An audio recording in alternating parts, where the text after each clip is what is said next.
Cush Sovereignty 3, Abooksigun, The Other Side of Nowhere.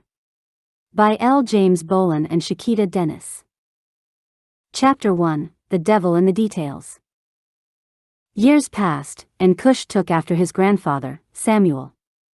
He was a prominent leader, an avid member of the tribal council, and spent plenty of time taking care of his grandfather's horses. Now 21 years old, he was saddened because Mamaline and Valley passed on the same day 3 months ago, and his beloved grandfather, Samuel, had passed several months earlier.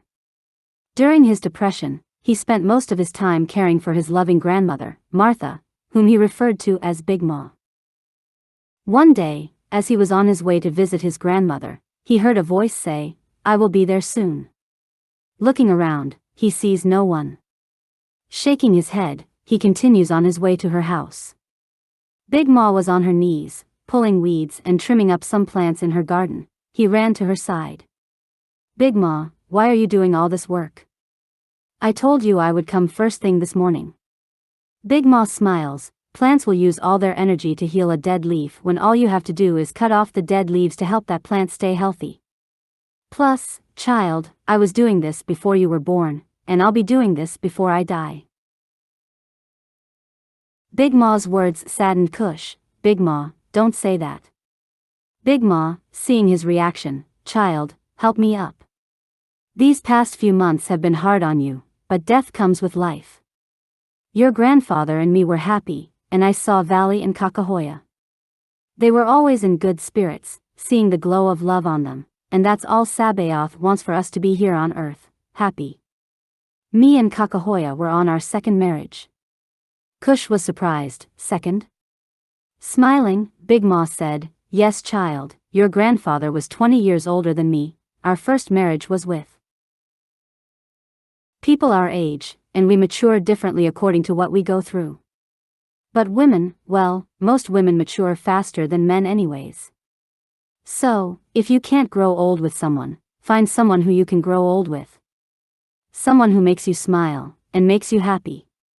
Your grandfather used to say, it's better to be with an angry, frustrated, sad, uptight and whatever else Sabaoth is dealing with them with, as a believer, than to be with a happy demon. The Torah is filled with stories of people being unequally yoked. Now, come on here, let me fix some tea, and we can sit on the gharry." As Cush walked his grandmother to the house, he was still in shock to learn that his grandparents had been married before. Big Ma lived alone, now that all her grandchildren were grown and gone, a common saying around these parts. She put on the tea kettle and pulled out some lemon and honey. "Chamomile tea?" Cush said. "That's for reducing menstrual pain, Big Ma." Laughing, she said, "Well, you're not even halfway there, you know a little, but you finna learn about all these herbs now, son. These herbs will always have more than one benefit. Chamomile is good for menstrual pain but is also suitable for treating diabetes, lowering blood sugar, slowing and preventing osteoporosis, reducing inflammation, and is used for cancer treatment. It's good for preventing and treating cold symptoms, and the reason I'm making some for you. It helps with sleep and relaxation. Those bags under your eyes are big enough to go shopping with." Cush smiled as he grabbed a cup and poured some honey in it. As Big Ma continued, she grabbed a mason jar filled with dried basil and sat it down on the counter. "There's a wide variety of basil. Here, smell this." Cush took a big whiff as Big Ma continued, "That's sweet basil. It has a powerful smell and a recognizable flavor. Now taste it." Cush takes a small bite as Big Ma grabs a few more mason jars and passes them by Cush. "This here is lemon basil. It has a tangy lemony taste, while mint basil has a refreshing minty taste. All basil contains antioxidants. Many plants are more potent dried than fresh. However, with fresh basil, you gain the most benefits from them. They help you fight free radicals in the body, which leads to cell damage and increases your risk of cancer, heart disease, arthritis, and diabetes. Always plant these herbs in a garden. They last all year long, and they fight your fight for you. Lavender, cilantro, oregano, chives, rosemary, sage, lemon balm, chamomile, thyme, and mint. You can thank me later." That's why your grandpa and I lived so long, plus, your grandpa walked 2 miles every day. Big Ma poured them a cup of tea, and they walked outside and sat on the porch. This tastes pretty good, Big Ma. She just smiled. Silence covered them as they enjoyed their tea. Big Ma said, "You know I can talk to plants, trees, and the likes. I treat them right, they treat me right. Your grandmother, Kakahoya, was a seer and a chlorokinesis. She could see and feel things before they happened. She's the one that taught me about plants a long time ago and taught me that even plants have a spirit. We, humans, are the only things that have souls. Everything else has a spirit, and when I got enlightened, I thought she knew it beforehand, and that's why she helped me get stronger. She was a beautiful lady inside and out, didn't mind sharing a grandson with her." Cush looked at Big Ma. "I didn't know that. Mamaline told me how." He paused. "Nah, that was Dan. Daddy told me how Wanyenyekevu heard the trees and bears talk and how Sabaoth created everything with a spirit, even if it didn't have a soul."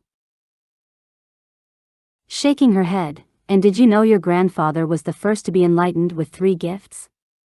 He could see a person's heart, a double portion of Wanyenyekevu, his father's gift, and his gift of understanding and speaking all languages. It was called." Cush said, "Ologist or polyglot, Big Ma." "But, no, I didn't know that. We never got to that part. Mamaline was telling me the story, and we stopped at Dung and Abooksigun, getting knocked out downriver in New Orleans, well, what used to be called New Orleans, and we never talked about the war. They won 2 minor battles and stopped the army heading from El Paso, Texas, and another group was heading toward them from Phoenix, Arizona. That's about how far we got. After I helped Valley get the nerve to approach Mamaline, she was head over heels in love ever since. I was happy for her. We didn't get together much after that because of the conflict with the Anakitas, back then. Plus, between her relationship with Valley, that conflict, and the upkeep of the farm, it kept her busy." Taking a sip of tea, Big Ma said, "Yes, Lord, she loved her some Valley. Well, son Abooksigun and Dung were just 14 and 10 when they got captured by some slave catchers and kidnapped on one of those ships that float above the water. Being only 14 and 10, those 2 brothers spoke with authority, and Abooksigun was also one hell of a singer.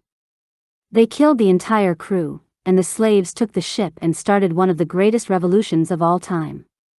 Those men stuck by him for 13 years until Dung was killed, and Abooksigun took it badly because Dung died, saving his life. They went from being slaves to being the most wanted men in history. He helped those slaves get enlightened on their way to New York, and Sabaoth gave them unique gifts." Cush asked, "What happened to Abooksigun? I don't hear people talk about him much." Big Ma said, "That man just disappeared after Dung's death. His wife, who was with twins, and Dung's wife moved to Lake Providence after the New York uprising. They were sent here for their safety. You know that big, long knife your father carries?" Cush replied, "Yes." Taking another sip of tea, she said, "That knife belongs to Dung. He got it from an old man on their ship. His name was Old One. You know what? I'll tell you about the war and those men tomorrow, just come." Much earlier. "You should know by now, I get up at 5 a.m., not number 10 a.m., my day is winding down around that time. Now, help me finish feeding the animals and get them some water before they have a revolution themselves." They fed all the animals and filled the water into the different watering troughs. Big Ma took some of the water and washed the sweat from her face. "Do you drink plenty of water, son?" "Nobody drinks water anymore. The earth is about 75% water, and our body is 55 to 60% water. People didn't drink water, they drank sodas, beer, and liquor but no water. What kind of sense is that? You need water to grow plants, and we need water to cleanse our bodies of toxins." Cush understood no one came to see Big Ma anymore, so she rambled a lot when he was there. He leaned against the trough. "Yes ma'am, you and Dan Daddy taught me that years ago, and I still drink plenty of it. Big Ma walked too slowly for Cush, but he didn't mind as they finished their tasks. 45 minutes later, Big Ma and Cush returned to the house. "Son, I need some ice-cold lemonade now. Care for some?" Cush wiping the sweat from his brow. "Yes, ma'am." She poured them both a tall glass and sat under the AC unit. Cush said aloud, "I don't think I could be a slave, Big Ma, out there in that heat from sunup to sundown." Big Ma just smiled. "Well, if you were one from an infant until an adult, you wouldn't know the difference. Understand the physiological, psychological, and spiritual damage it did to our people. Yes, it helps to learn who we were before, during, and after slavery. However, no one cared, and often, even we didn't. We didn't care about ourselves, family, or even our ancestry. We didn't care about anything. But time heals all wounds. There's someone out there, somewhere, being a slave for someone right now. Our people's first enslavement was in Egypt, then Babylon, then the Trans-American, or Atlantic slave trade. The Trans-American was different from the rest of our enslavement because they hid our identity, and we had to find out who we were. We acted like fools when we knew who we were. However, our disobedience and pride put us in our predicament. We had to be humbled and humiliated to appreciate our existence in the first place. It was a whole new story after that. Then the Abenians enslaved us. Why us? Something called the Y chromosome. You must understand that. The Y chromosome is passed from father to son. The DNA marker, PN2, is the background of at least 73% of all people in Africa today. The hue of the skin doesn't matter, it's those markers in the DNA that do. The M2 and the 215M35 are spread throughout Africa, but the PN2 is their father. Cush had a look on his face, and Big Ma laughed. One of these markers is the reason the Abenians hate us. Our DNA has been our downfall since the beginning of time.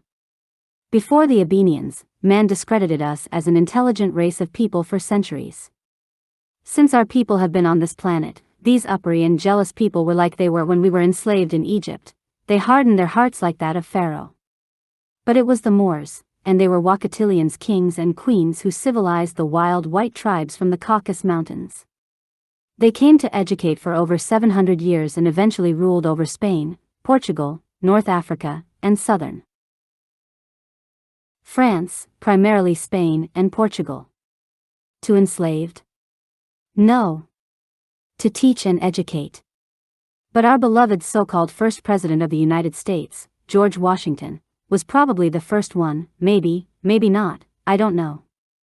But he had a debate on how to enslave the Moors, saying, and I quote, "If we would agree to take the fezzes and turbans off the Moors' heads and remove the sandals from their feet and enforce severe punishments, and to also swear a death oath between ourselves to religiously and faithfully not to allow anyone to teach the Moorish children who they really were or who their forefathers were, and only allow the Moorish children to be taught that they were truly Negroes, black people, and colored folks, 200 years from today the Moorish people would not know their nationality nor the national name of their forefathers. Also, they would not know from which land or ancestors they are descended from." Big Ma laughs. "I'm sorry, child, I'm reminded of old Thomas Fuller, a 14-year-old slave. They started calling the boy the Virginia calculator, child. He could solve complex math problems in his head. Now, he could not read or write, so they started calling him a savant. Dem white folks didn't believe he was intelligent, so they tested him. They asked him how many seconds there were in a year and a half. He said, 47,304,000 within 2 minutes. They said, okay, then they asked him, how many seconds a man has lived 70 years, 17 days, and 12 hours old? He said, 2,210,500,800 seconds within a minute and a half. They told him he was wrong. And old Thomas said as Big Ma impersonated a slave's voice, "Top, massa, you forget the leap year." When they added the leap years, he was correct. One man said that it was a pity he had not an education equal to his genius, and he said, and Big Ma started talking like a slave again, "No, massa, it is best I had no learning, for many learned men be great fools." It proved to the abolitionists of that time as proof that enslaved Wakatilians were equal to Anacotis or Computans in intelligence. Big Ma paused for a second, saying, "Those crooked-ass Anacotis started slavery again in the Isles of California. When the Abenians first arrived and stationed themselves with the natives in the Congo forest of Africa, where they got their names Abeni, which means, we asked for her, and behold, we got her." However, civil unrest with the Abenians and the Great Congo Impression occurred. The Abenians tried to destroy all who possessed their DNA or had any similar markers in their DNA. The Abenians attempted to kill all who had this rare and mutated DNA, but because of political reasons, they could not. Therefore, the Abenians banned anyone with such DNA. They could not live among the rest of the planet, making their lives a living hell through enslavement and other horrendous acts. If the rest of the world wanted their technology, they too would have to follow suit, or the Abenians would return home, and the earth would have exploded upon their departure. Of course, you know those people who carried this DNA were Wakatilians, and we are their descendants. Centuries later, Computans and Anacotis trafficked and enslaved us for sex, services, labor, and even used as pets by the thousands. They shipped many to the Isles of the Californias, where they were beaten and terrorized into submission before other Anacotis brought them to do the bidding for the Computans and their jobs, sanitation for the bubble cities in which the Computans lived. They had ships coming and going from those islands worldwide, especially in New York, processing them on that piece of land where that Statue of Liberty once stood. Ain't that ironic? Man, they hated us with a passion. But it was Princess Anaya's idea, King Wanyenyekevu's action, and Abooksigun. Who shut that shit down? Cush shouted, "Big Ma." Big Ma looked at Cush, "Boy, please, you know me, and your grandpa cursed." Cush said, "I knew Dan Daddy did, but not you." Big Ma just smiled, "Well, if you don't know, now you know, you know. How in the hell I'm going to be married to someone for all these years and we not be the same? Boy, I thought you learned that love is a hell of a thing." Cush laughed so hard that he started crying. Smiling, as she looked throughout her yard, Big Ma pointed out plants to Cush that many thought were weeds. You know, people used to mow their lawn and pass right by these herbs. God made all this to heal us. For some, they rather use those chemicals, artificial chemicals that have your ass coming back for mow. They were not healing you, they were keeping the symptoms at bay. Big Ma grabbed a small wooden box and rolled up a cigarette as she said, "This is that they're sticky, icky." Cush looked at Big Ma, "Never heard of that." Big Ma took a drag. Once it gets a hold of ya, she started to coughing for a few seconds, stumbling her words. She said, "It's icky, icky." Cush said, "Big Ma, that doesn't make sense," she said. "Hey, I know, I'm high already. This here is some good weed. I'm high, but I know what the hell I'm talking about. Let me come down a bit and tell you something." Big Ma, in deep thought, stared into space for a few minutes as Cush started picking some plants, and then Big Ma took a deep breath. There was one particular ship called the Horseshoe. As the story goes, this ship had an evil, greedy captain and his 3 sons, who had been collecting slaves for years. The business had become somewhat slow during this time, and he was cruising along the New Orleans Islands fishing when some of their slaves had an opportunity to escape, and they did just that. This was when Abooksigun and Dung had fallen into the river and drifted down somewhere along that area. Abooksigun and Dung are both unconscious, floating through the Gulf of Mexico until they run aground on an unnamed island near New Orleans. Those slaves that escaped approached them. "Hold up, son. I need to backtrack so you can understand a few things. Do you know about the Latrunkuli War?" Before Cush could answer, she continued, "It was the war between man and artificial intelligence. The Latrunkuli spread toxic biohazardous and radioactive weaponry, killing a fourth of humanity. In desperation, men detonated a massive EMP that rocked the entire planet. It destroyed the Latrunculi network and caused a massive earthquake that destroyed land masses worldwide. This was years before those Abenians came to Earth. California and large portion of western Nevada and Arizona fell into the sea. Everything past that point was basically called the Isles of California. Few people lived on these islands, except for a few anacondas scattered here and there. Over time, fewer, because of the radiation. On the edge of Arizona, right before you reached the Isles of California, there was a piece of land untouched by the devastation, the beautiful Castle Dome and the Kofa Mountains. A remote desert land with patches of green fertile lands here and there called Kofa. It has abundant wildlife and is a wonderland to see beautiful desert creatures in their natural habitat, jackrabbits, rattlesnakes, bighorn sheep, mountain lions, coyotes, bats, desert tortoises, and so much more. This region is where we will continue, the Isles of the Californias. The anacondas gradually started moving back into the area, capturing, training, and selling Wakatilians, a lucrative business worldwide. One particular family had a monopoly on this trade since its beginning. This family owned much of Long Island, New York, and a few surrounding areas and produced Wakatilian slave farms for generations. Producing slaves pretty much like Boston did during the Trans-American slave trade. Using these po folks for slave labor and whatever else they wanted them for. The anacondas manipulated many countries like Ireland to give up their land and freedom for a better life in the Americas and worldwide. Their actions pleased the Computans, and a pleased Computans meant a pleased Abenians. The Abenians didn't eat like humans, however, unaware, humans were their meals, in a sense. They lived off the praises and worship of the Computans, but they feasted off their souls once they died. Therefore, no waste. By the Abenians being spiritually connected, when you fed one, you fed them all. However, humans ate and made waste. One person produced up to 50 liters of feces and 500 liters of urine, but there was nowhere to put their waste. When the bubble cities were erected, the slave's job was to do something with that waste. The anacondas profited from the slaves by forcing them to clean the Computans' waste.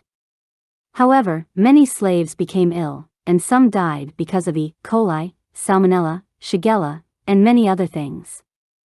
New York City was the most extensive metro in the Western Hemisphere, which covered what we once knew as New Jersey, New Hampshire, Rhode Island, Connecticut, Northern Maryland, and northeastern Pennsylvania. They had a waste station outside the bubble city as large as micros, consisting of older towns surrounding New York. Burlington, Vermont, Long Island, New York, Richmond, Virginia, Columbus, Cleveland, Ohio, and the entire land of the White Mountain National Forest.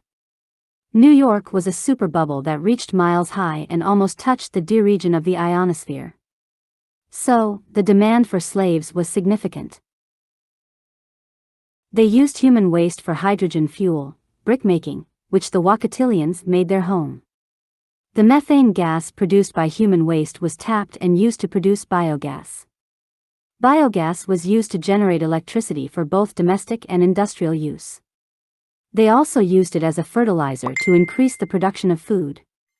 Medically, human waste was used for a fecal transplant, a procedure used when a person has harmful bacteria in the gastrointestinal tract.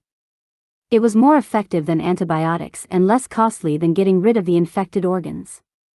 Using the feces of a healthy person would use tubing through the patient's anus and rectum or shoot frozen fecal matter through one's nose. Cush had a disturbed look on his face, and Big Ma laughed. "Child, don't get in the medical field if that bothers you. Oh, and since we are made from dirt, we shall return to the dirt. Did you know that human waste also contains rare earth metals such as gold, silver, copper, palladium, and vanadium? They can extract about 700 pounds of gold from the feces of 1 million people using something they call leachates. Don't ask me what the fuck leachates is, cause I still don't understand it. Using contaminated liquid to do something, just look it up, maybe you'll understand it. I know that these metals play an essential part in our bodies, maintaining joints and transmitting electrical signals. Back in the day, millions who lacked clean water used human waste. Big Ma took a deep breath. Anyway, it was called the Omni processor or something like that. You can look that up too, but they simultaneously produced energy and clean drinking water. Also, it was used as a cosmic radiation shield to protect humans. Human waste and water were made of suits called excreta, which were used as a shield against radiation. Computans refused to use the waste from the so-called diseased Wakatilians, so they created waste stations in their communities. I explained all of this to tell you this is what they used our people for, shit keepers. For many years, until Abooksigun came along, the slave trade of Wakatilians went from abundant to none. It ended slowly because the Abenians and many Computans moved off-world to different planets because of Wanyenyekevu and his men, but Abooksigun ended it altogether. As you recall, they defeated the two troops of Abenians pursuing the last caravan with Jayla and Anaya while they were heading to Tallulah, Louisiana, and Wanyenyekevu's son, Abooksigun, was lost along the way and floated toward New Orleans along with Dung. Two additional military forces, one from El Paso and another from Phoenix, were headed to Tucson to destroy the people. However, Obey and his battalions met the military troops from El Paso while Wanyenyekevu and his oldest daughters, Jayla and Anaya, caught them from the rear. Devastated and defeated, the Abenians met their fate. Friedrich and the rest of the 12 stayed behind while waiting on the Abenians from Phoenix to advance. Their advancement abruptly halted. Strangely, they stopped when Obey and Wanyenyekevu defeated El Paso's troops. At a standstill, they just waited in the middle of the desert. The troops from Phoenix were larger than any of the forces they had battled before. Wanyenyekevu and his daughters raced home, but still no movement from the Phoenix forces as they drew tanks and larger vehicles. Still, they just stood there along Highway 8 in Arizona.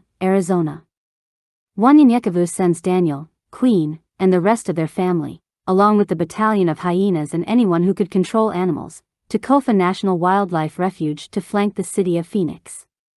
They waited for them to advance, but still nothing.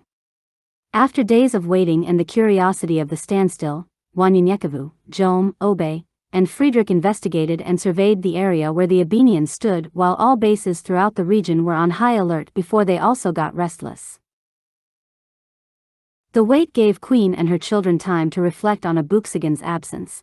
They all traveled a few miles to a cliff overlooking one of the islands of the Californias, realizing that Abooksigun was gone. Sitting on a cliff, Jayla and Anaya sit there reminiscing about Abooksigun as they said a prayer. Sabaoth, give our little brother the strength to go on in your name. Anaya pours a drop of her sand into the ocean in honor of him. The content from the sand hit the sea, and it glowed, spending as far as the eye could see.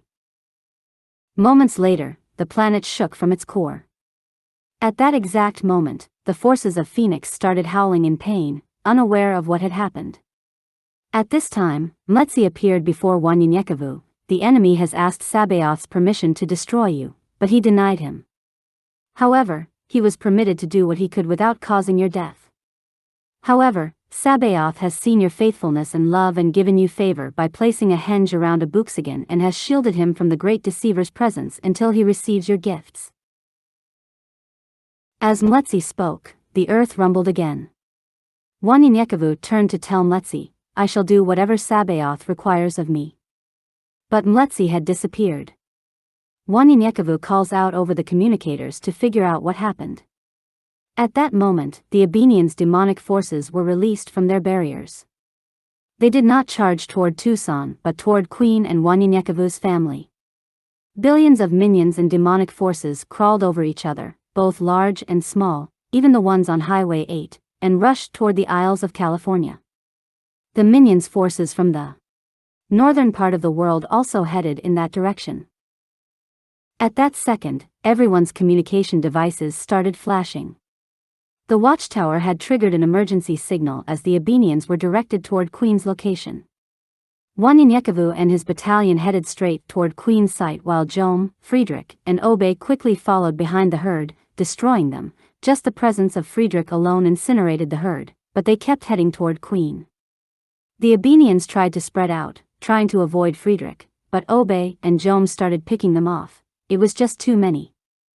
Wanyenyekevu had made it to their location as his men slowly arrived. The speedster was already there.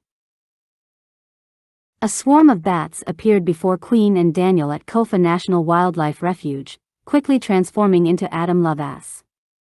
He appeared before them and swore an oath to kill Wanyenyekevu's entire family because of what Anaya had done. Furious, Anaya attempted to throw water from the sea at him, but he vanished. Anaya did not know what she had done. It took Wanyenyekevu a few seconds to realize what Adam Lovas and Opidius were trying to do in central Mexico. Wanyenyekevu was about to do it with the stone around his neck, the san, after he saw the fear on Adam Lovas' face as Anaya attempted to throw the water on him. Wanyenyekevu and Queen looked at each other and smiled. They ordered the speedster to gather all who could control the elements to the islands. The herd of minions approached the islands from the east and north, not even 10 minutes away. Wanyenyekevu ordered everyone to saturate all rivers, lakes, or any body of water with 1 drop of the san. As the Abenians approached, those who controlled the elements created thunderstorms using the water from the sea. At the same time, the speedster grabbed the people who controlled the elements and took them to the Gila River, and they directed the storms behind the minions as they closed in on Queen and M.